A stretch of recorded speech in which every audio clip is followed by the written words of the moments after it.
अस्सलाम वालेकुम नाज़रीन, सियासत टीवी के प्राइम टाइम में आप सबका तहदील से इस्तकबाल है। मैं हूं फरजान अहमद। सबसे पहले पेश है प्राइम टाइम की हेडलाइंस। हैदराबाद मेट्रो रेल के दूसरे मरहले के अंदरून 4 साल तकमील मुतवक्को। तेलंगाना हुकूमत दूसरे मरहले के जुमला अखराजात का 30% बर्दाश्त करने तैयार। मरकज़ 18% अखराजात अदा करेगा। रियासत तेलंगाना में अचानक बड़े पैमाने पर डिप्टी कलेक्टर्स और स्पेशल ग्रेड डिप्टी कलेक्टर्स के तबादले। 70 अफसरान का हुआ तबादला। कांग्रेस हुकूमत मुकदमा दर्ज करते हुए हिरासत करना चाहती है, लेकिन हम मुकदमा से नहीं डरते। हुकूमत में सियासी तौर पर हमारे मुकाबले की अहलियत नहीं। साबिक़ा रियासती वज़ीर KTR का इल्ज़ाम। शहर हैदराबाद में सेक्शन 144 नाफिज कर दिया गया। 27 अक्टूबर की शाम 6 बजे से 28 नवंबर की शाम 6 बजे तक शहर में 5 से ज़्यादा अफराद के जमा होने पर लगी पाबंदी।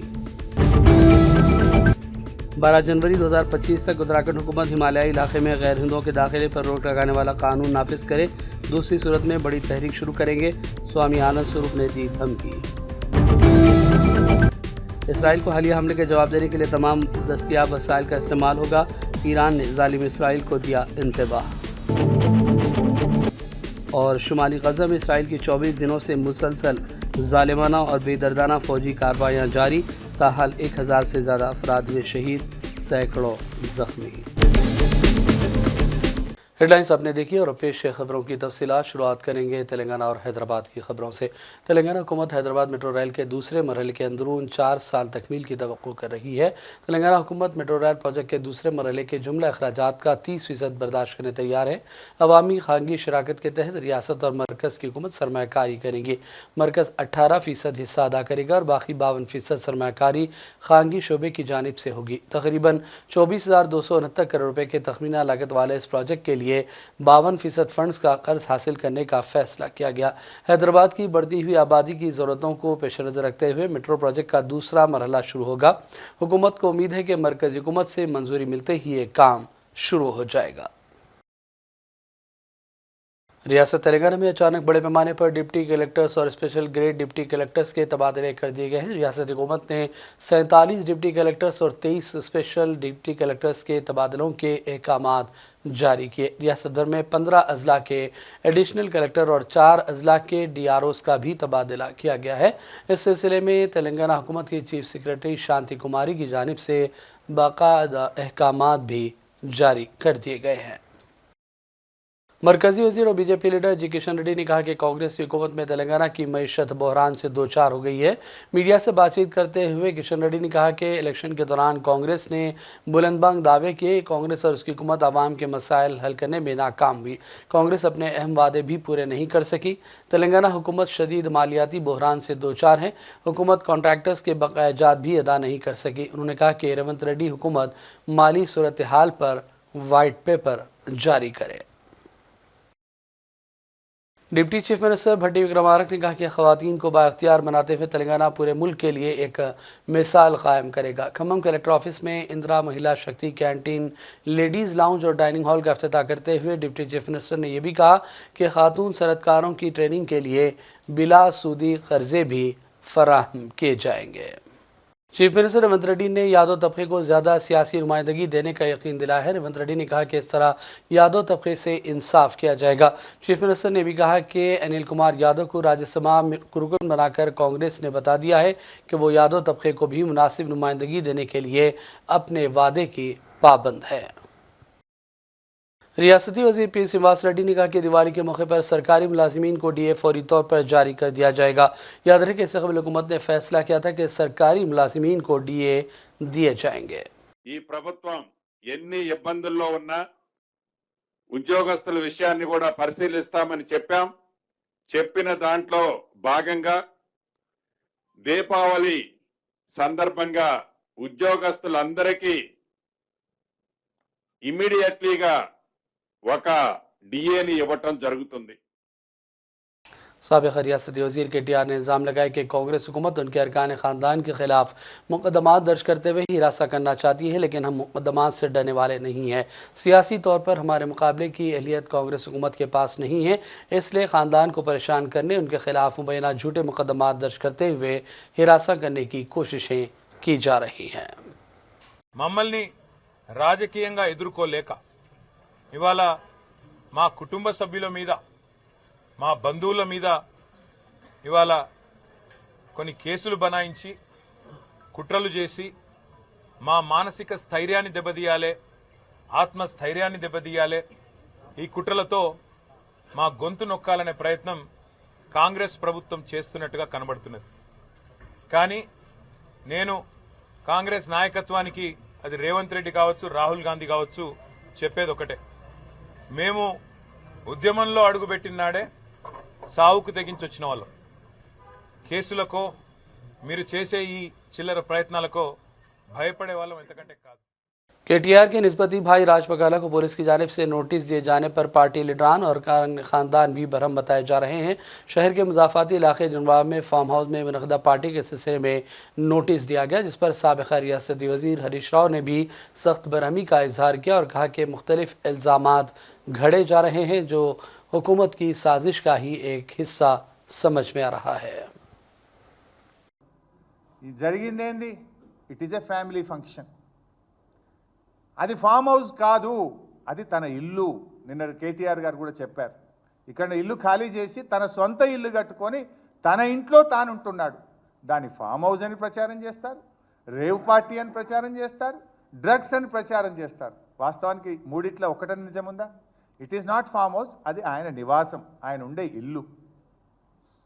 అక్కడ రేవ్ పార్టీ జరిగిందా? మీ వీడియోలు చూస్తే అర్థం కాదా? 70 ఏళ్ళ వృద్ధుల నుంచి మొదలుకొని 5 ఏళ్ళ 2 ఏళ్ళ పిల్లలు కూడా ఉన్నారు కదా. రేవ్ పార్టీల్లో ముసలోళ్ళు ఉంటారా? తమ పిల్లలు ఉంటారా? అక్కడ మహిళలు పురుషులు కాదు, భార్యాభర్తలు ఉన్నారు. వాళ్ళ తల్లిదండ్రులతోని, అక్కయ్యతోని, పిల్లలతోని జరుపుకుంటున్న ఒక ఫ్యామిలీ ఫంక్షన్, దీపావళి ఫంక్షన్. దాని మీద మీరు దాడి చేసి ఎన్ని స్నీపర్ డాగ్స్ పెట్టి 200 పోలీసులు ఏదో బందిపోట్ల మీదనో ఒక టెర్రరిస్టుల మీద దాడి చేసినట్టు దాడి చేసింది మీరు. మరి ఏమైనా పోయింది దొరికిందా? మీ అధికారులే చెప్పింది కదా బయటకు వచ్చి, అక్కడ ఏమీ దొరకలేదు, డ్రగ్స్ లాంటి ఏమీ లేవు అని రైడ్ చేసిన అధికారులే బయటకు వచ్చిన వెంటనే మీడియాలో చెప్పింది కదా. కానీ బయట ఏం ప్రచారం, లీకులు ఏమిచ్చింది ముఖ్యమంత్రి కార్యాలయం? దురదృష్టవశాత్తు కొన్ని మీడియా సంస్థలు కూడా రేవ్ పార్టీ అని నడుపుతారు, డ్రగ్స్ అని నడుపుతారు. ఇది చాలా బాధాకరం. క్యారెక్టర్ అసాసినేషన్ అనేది మంచిది కాదు. డైరెక్ట్గా ఫైట్ చేయండి, డైరెక్ట్గా అటాక్ చేయండి, వాస్తవాలు చెప్పండి. జరగని దాన్ని జరిగిందన్నట్టుగా క్వశ్చన్ మార్కులతో పెట్టడం, కేటీఆర్ గారు వెళ్ళారని, వారి సతీమణి వెళ్ళారని, వారు వెళ్ళింది లేదు ఉంటే వీళ్ళు ఊకుంటారా? ఈ పార్టీకి మీడియా పెట్టపోదురా వీడియోలు? బయట ప్రభుత్వం అన్ని వీడియోలు తీసింది కదా. అంటే దాన్ని కూడా మీరు క్వశ్చన్ మార్కులతో నడిపి, అవసరమైతే కామెంట్ తీసుకోండి, మా అభిప్రాయం తీసుకోండి. ఇట్లా దుష్ప్రచారం చేయడం కరెక్ట్ కాదు. దయచేసి మీరు కూడా ఆలోచించాలి, మీడియా హౌసెస్ కూడా ఆలోచించాలి, వాస్తవాలు ప్రజలకు వెళ్ళాలి. तहरीक मुस्लिम शबान और दीगर जॉइंट एक्शन कमेटी की जमातों ने 29 अगस्त को शान रिसात में गुस्ताखी करने वालों के खिलाफ पुरअमन बंद मनाने का ऐलान किया। कोई जलसे रैली का एहतमाम नहीं होगा। सदर तहरीक मुस्लिम शबान मुश्ताक मलिक ने दीगर कायदीन के साथ प्रेस कॉन्फ्रेंस में मुसलमानों से अपील की कि वो अपने तौर पर दुकानात और तिजारती मराकज़ को बंद रखें, इबादत पर तवज्जो दें। कांग्रेस लीडर राशिद खान ने भी इस मौके पर बयान दिया। घंटों के लिए दुकान बंद कर रहे हैं, लका माली फिदा कहते हैं, तो चंद घंटों के लिए आपको अपना बाजार, चाहे वो पान का डब्बा हो, कोई तरकारी फरोश हो, मेवे की बंडी वाला हो, तमाम बंडी फरोश हो, या फिर चाय के समझिए के डब्बे हो, होटल हो, दुकानात हो। हत्ता कि मैंने कल समझिए कि गुजारिश भी की है कि जो जॉब करते हैं वो 1 दिन का सिक लीव भी ले लें, ताकि लोगों तक एक मैसेज कन्वे हो कि आप दुखी हैं, आपका दिल फटा हुआ है इस समझिए के हरकत से। और पे दर पे ये हरकतें हो रही हैं।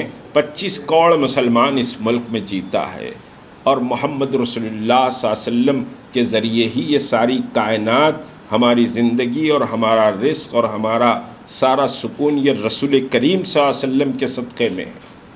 अगर उस ज़ात मुक़द्दस के ताल्लुक़ से अगर कोई बात होती है तो आपको समझिए इसका नोट लेना चाहिए।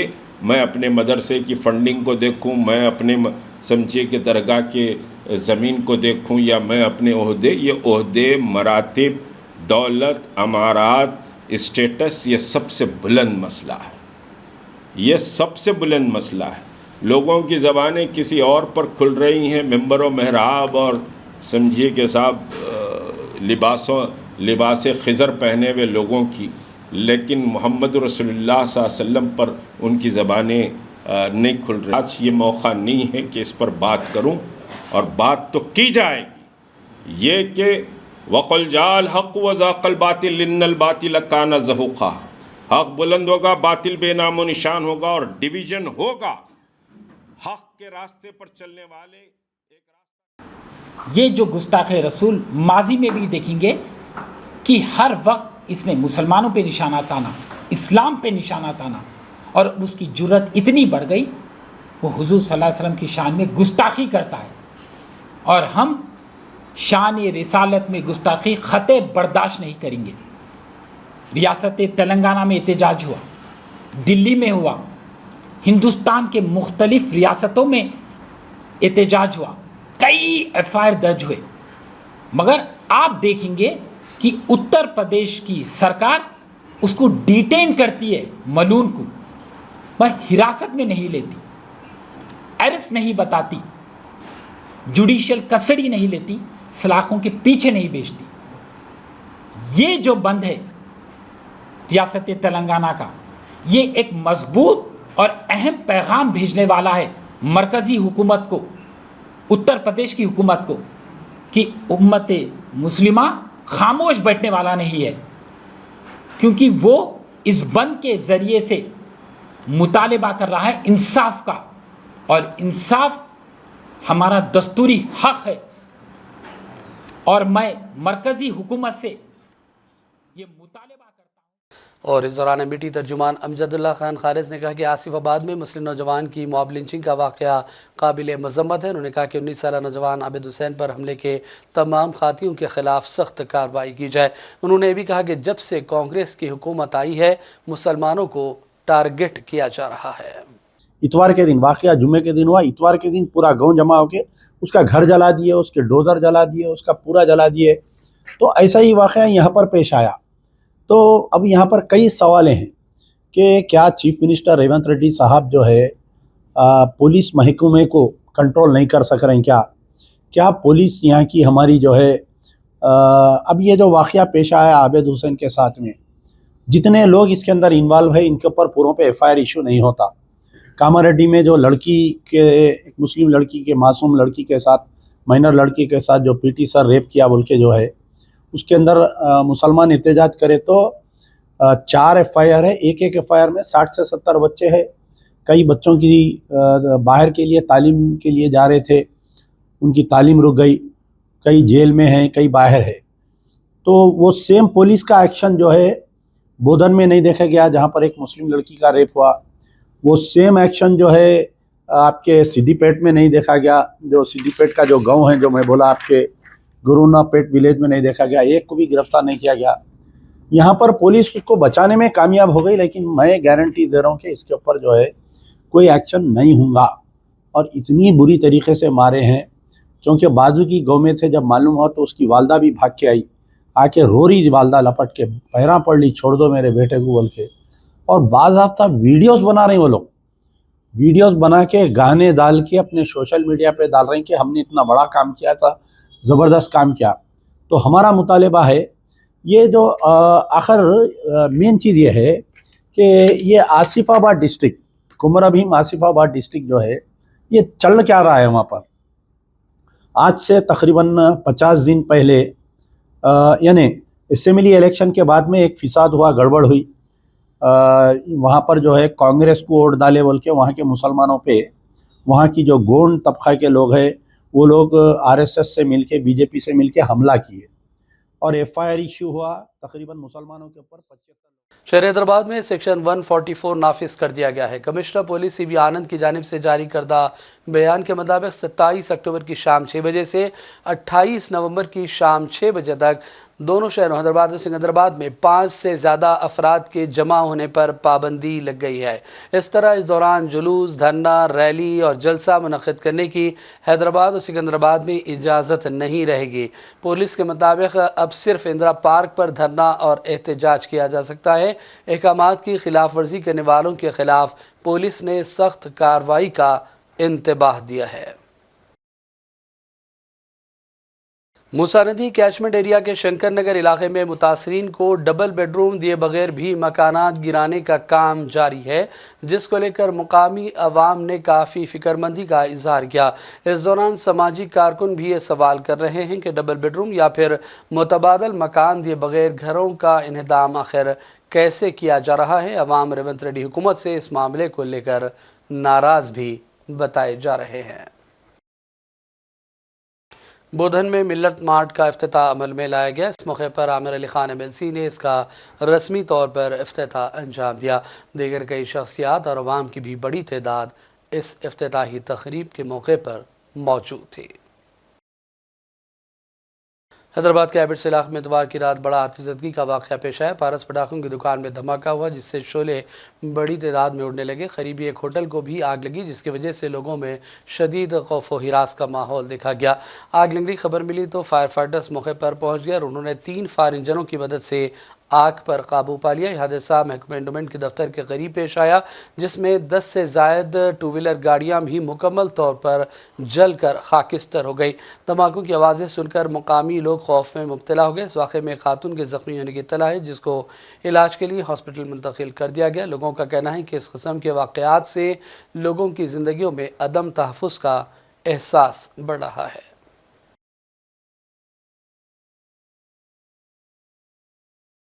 और इस दौरान महकमे फायर एंड सेफ्टी के एहलकारों ने कहा है कि किसी जानी नुकसान की कोई इत्तला नहीं है। दुकान के हवाले से तहक़ीक़ात की जा रही हैं और आग लगने के वाक़े की तमाम तर जाँच के बाद ही तफसीलात को मंजर आम पर लाया जाएगा।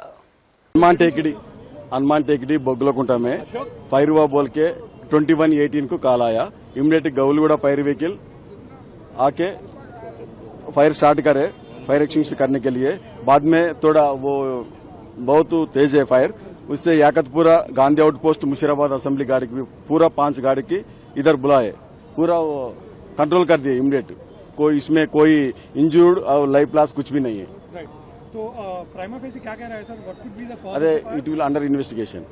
पहले हम आके फायर बुझा कर दिए। सो कैजुअलिटीज ओवर द कुछ भी नहीं है, no injury no casualty reported. So we just told that around 1 or 2 injuries have. No पूरा मैं फिर I am district fire officer Venkanna, ये पूरा अंदर जाके फिर के आया, कोई कैजुअलिटी नहीं मिला आपने। How about the injuries? No injuries. No, thank you. So what is the name of the shop? Shop का नेम कुछ भी नहीं है, वो बाद में इन्वेस्टिगेशन में देखेंगे। पूरा फायर में जल गए ना, वो ओनर्स कौन है मालूम करके बाद में बोल सकते हैं।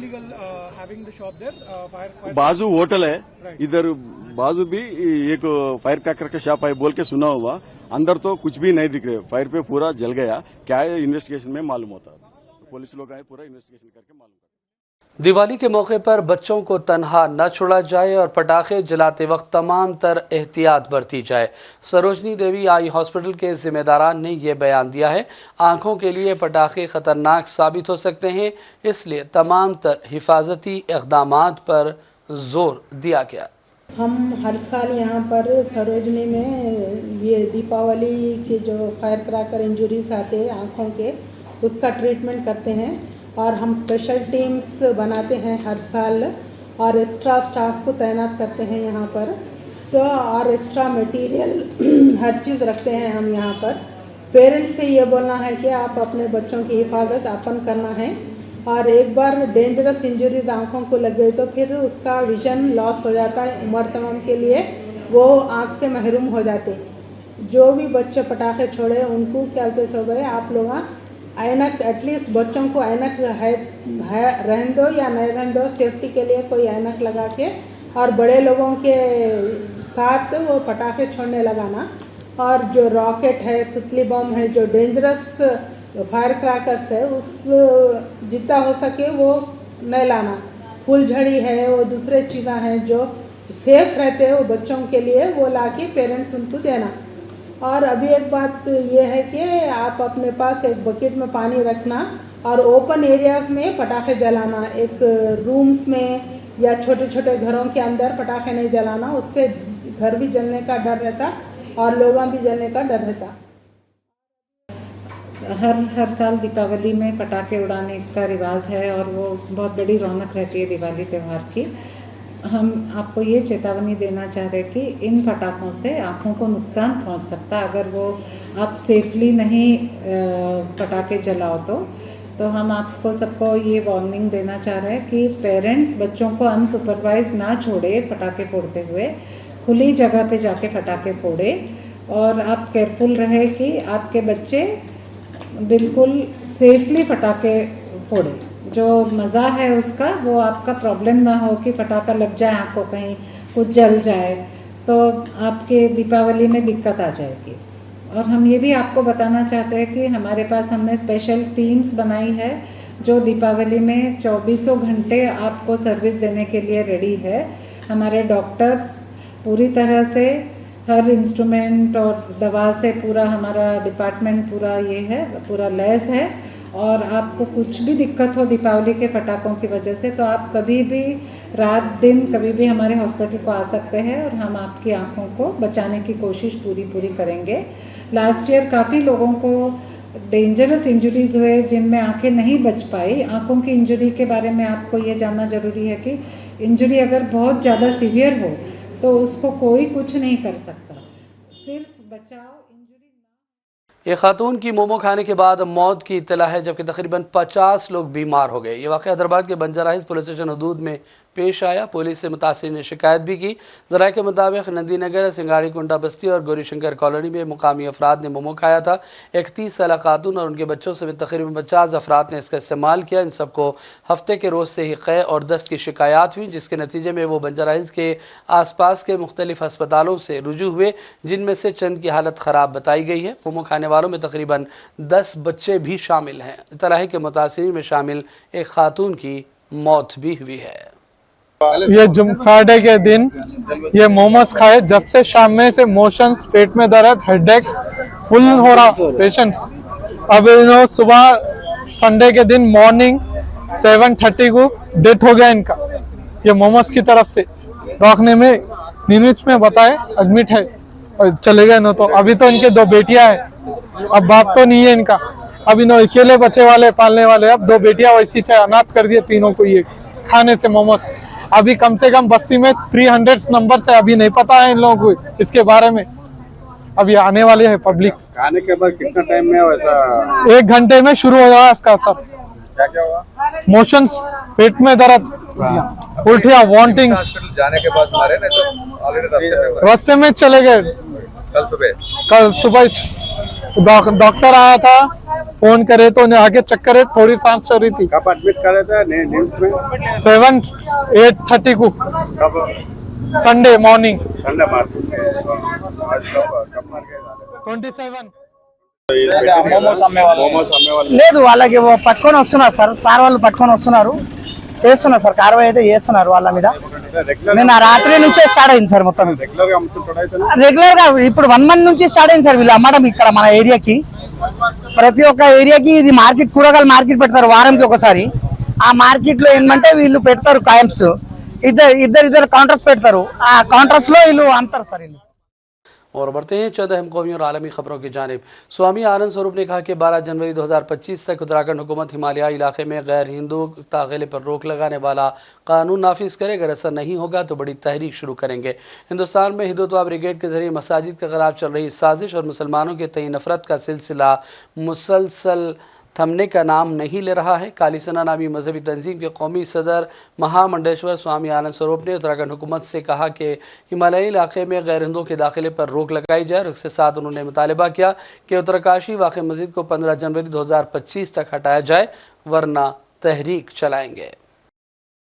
गुज़िश्ता दिनों बिहार में पूर्णिया के आज़ाद रुकने पार्लिमान पप्पू यादव ने लॉरेंस बिश्नोई गैंग के सिलसिले में बयान दिया था। अब इस गैंग की जानिब से जान से मारने की धमकी मिली। इस सिलसिले में पप्पू यादव को मिली धमकी की मुबैना ऑडियो सोशल मीडिया पर वायरल है, जिसमें धमकी देने वाला शख्स पप्पू यादव से कह रहा है कि कुछ अखबारात के तवज्जुह से जानकारी मिली कि गुज़िश्ता दिनों पप्पू यादव के जरिए लॉरेंस बिश्नोई गैंग के सिलसिले में गलत बयानबाजी की गई। धमकी देने वाले शख्स ने पप्पू यादव को वाज़ेह तौर पर कह दिया कि वो अपनी हद में रहकर खामोशी से सियासत पर तवज्जो दें, ज़्यादा इधर उधर की बातें ना करें वरना बुरा अंजाम होगा। वफ़द तरमीम बिल पर मुश्तरका पार्लिमानी कमेटी की मीटिंग के दौरान दिल्ली वक्फ बोर्ड की पेशकशी के दौरान अपोजिशन जमातों ने इसकी सदाकत पर सवाल उठाए और एहतजाज किया। अपोजिशन मेंबर पार्लियामेंट की जानिब से दलील दी गई कि दिल्ली के चीफ मिनिस्टर आतिशी पहले ही JPC के सदर जगदम्बिका पाल को खत लिखकर दरख्वास्त कर चुकी हैं कि दिल्ली वक्फ बोर्ड की रिपोर्ट पर नोटिस न लें। वक्फ अमलाक को लेकर दिल्ली वक्फ बोर्ड की रिपोर्ट में बेकायदगियों का हवाला दिया गया। अपोजिशन जमातों के इल्ज़ामात पर हुक्मरान जमात के मेंबर पार्लियामेंट और अपोजिशन के दरमियान खूब ज़बरदस्त बहस हुई। इसके बाद अपोजिशन अरकान असम्बली इजलास से वॉकआउट कर गए, ताहम कुछ देर बाद वो वापस आए।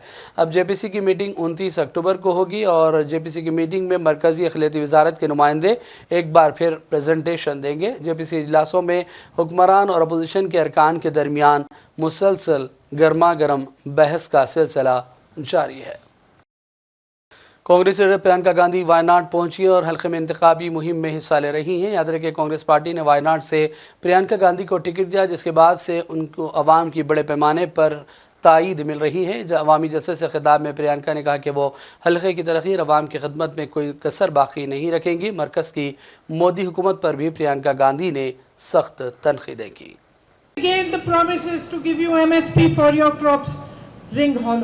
അത് മാത്രമല്ല നിങ്ങൾക്ക് വീണ്ടും വീണ്ടും നിങ്ങളുടെ കാർഷിക വിലകൾക്ക് മിനിമം താങ്ങുവില നൽകാം എന്ന് പറയുന്ന വാഗ്ദാനം പൊള്ളയായ വാഗ്ദാനമാണ് വീണ്ടും വീണ്ടും നിങ്ങൾക്ക് നൽകിക്കൊണ്ടിരിക്കുന്നത്. Your tourism industry is strong, but so much more can be done to strengthen it further. നിങ്ങളുടെ വിനോദസഞ്ചാര വ്യവസായം എന്ന് പറയുന്നത് വളരെ ശക്തമാണ്, പക്ഷേ അതിനെ കൂടുതൽ ശക്തിപ്പെടുത്തുന്നതിന് ധാരാളം കാര്യങ്ങൾ ഇനിയും ചെയ്യേണ്ടതുണ്ട്. I see so many small shops, small businesses. All of you have suffered because of the government's policies. While you all have to answer to them for GST and all sorts of taxes, and prices are rising, and my sisters find it difficult to move forward.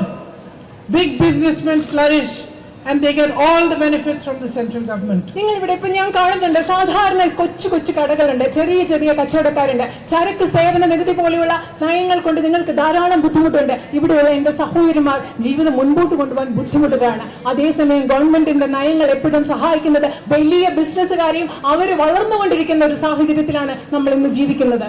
Unemployment is at an all-time high in the country. നമ്മുടെ രാജ്യത്തെ തൊഴിലില്ലായ്മ ഏറ്റവും കൂടുതൽ വലിയ നിരക്കിലാണ് ഇന്നുള്ളത്. Parents work hard to educate their children, but they see no future for them.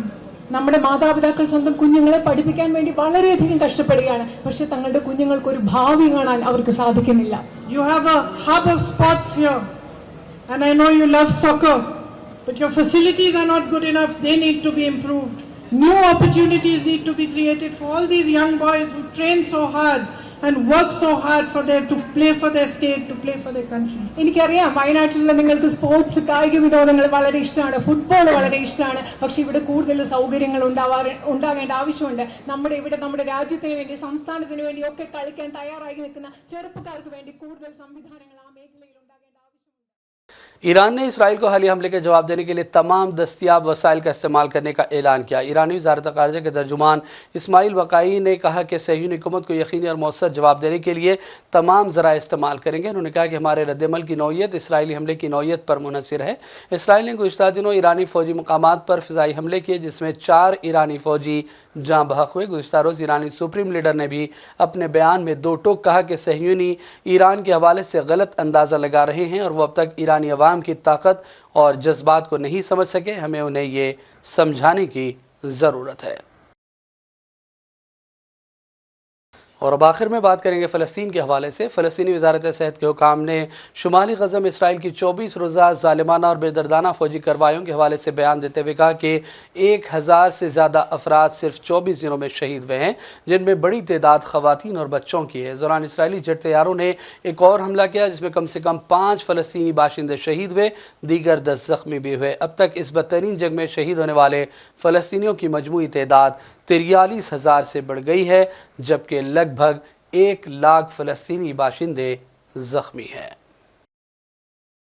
और अब आखिर में हेडलाइंस पर डालेंगे एक और नज़र। हैदराबाद मेट्रो रेल के दूसरे मरहले के अंदरून 4 साल तकमील मुतवक्को। तेलंगाना हुकूमत दूसरे मरहले के जुमला अखराजात का 30% बर्दाश्त करने तैयार। मरकज़ 18% अखराजात अदा करेगा। रियासत तेलंगाना में अचानक बड़े पैमाने पर डिप्टी कलेक्टर्स और स्पेशल ग्रेड डिप्टी कलेक्टर्स के तबादले। 70 अफसरान का हुआ तबादला। कांग्रेस हुकूमत मुकदमा दर्ज करते हुए हिरासा करना चाहती है, लेकिन हम मुकदमा से नहीं डरते। हुकूमत में सियासी तौर पर हमारे मुकाबले की अहलियत नहीं। साबिक़ा रियासती वज़ीर KTR का इल्ज़ाम। शहर हैदराबाद में सेक्शन 144 नाफिज कर दिया गया। 27 अक्टूबर की शाम 6 बजे से 28 नवंबर की शाम 6 बजे तक शहर में 5 से ज़्यादा अफराद के जमा होने पर लगी पाबंदी। 12 जनवरी 2025 तक उत्तराखंड हुकूमत हिमालयी इलाके में गैर हिंदुओं के दाखिले पर रोक लगाने वाला कानून नाफिज करे। दूसरी सूरत में बड़ी तहरीक शुरू करेंगे। स्वामी आनंद स्वरूप ने दी धमकी। इसराइल को हालिया हमले के जवाब देने के लिए तमाम दस्तियाब वसाइल का इस्तेमाल होगा। ईरान ने जालिम इसराइल को दिया इंतबाह। और शुमाली गज़ा में इसराइल की 24 दिनों से मुसलसल जालिमाना और बेदर्दाना फौजी कार्रवाइयाँ जारी। ताहाल 1000 से ज़्यादा अफराद हुए शहीद, सैकड़ों जख्मी। सियासत टीवी के प्राइम टाइम का सिलसिला फ़िलहाल यहीं ख़त्म करते हैं। मोहम्मद फरजान अहमद को पूरी टीम के साथ इजाज़त दें। देखते रहिए सियासत टीवी। अल्लाह हाफ़िज़।